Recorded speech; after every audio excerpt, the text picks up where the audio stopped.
रामधारी दिनकर साहब की एक हास्य की कविता है। चूहे ने कहा कि चूहिया छाता और घड़ी दो, लाया था जो बड़े सेठ के घर से वो पगड़ी दो। मटर मूंग जो कुछ भी घर में है वही सभी मिल खाना, खबरदार तुम लोग कभी जो बिल से बाहर आना। बिल्ली एक बड़ी पाजी है रहती घात लगाए, जाने वह कब किसे दबोचे किसको चट कर जाए। सो जाना सब लोग लगाकर दरवाजे में किल्ली, आज़ादी का जश्न देखने जाता हूँ मैं दिल्ली। है तो हास्य की कविता, लेकिन इसमें बात भी बहुत छिपी हुई है। दिनकर साहब का एक तरह से तात्पर्य देखा जाए तो हमेशा ताकतवर से कमज़ोर डरता रहता है। जब भी घात लगाए ताकतवर बैठा रहता है, कभी भी कमज़ोर आदमी फंस सकता है जाल में। चालाक के जाल में हमेशा मूर्ख फंसता है, ताकत वाला हमेशा कमज़ोर को दबाता है, गरीब हमेशा अमीरों से दबा रहता है। हमारे समाज में बहिष्कार हमेशा उन्हीं चीज़ों का होता है जो बहुत ज़्यादा ज़रूरी होती हैं।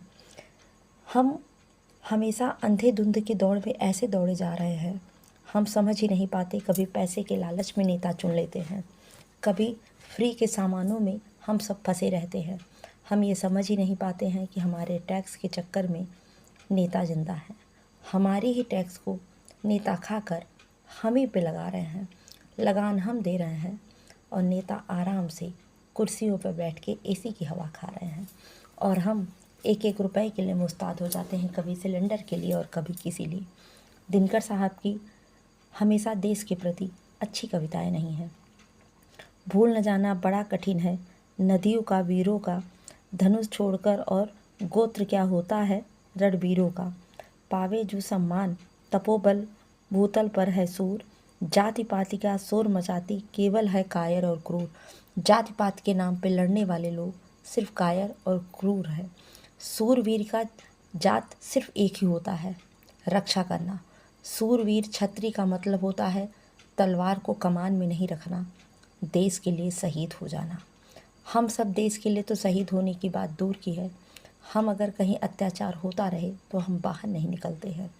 एक स्त्री जो हमारी माँ है, बहन है, बेटी है, वो घर में सुरक्षित नहीं है तो देश में क्या सुरक्षित होगी। और यह सब सिर्फ एक आदमी के करने से नहीं हो रहा है, हम सब की कमियों और हम सब की कमज़ोरियों से हो रहा है। एक औरत बगैर आदमी के रह सकती है, लेकिन एक आदमी बगैर औरत के नहीं रह सकता है।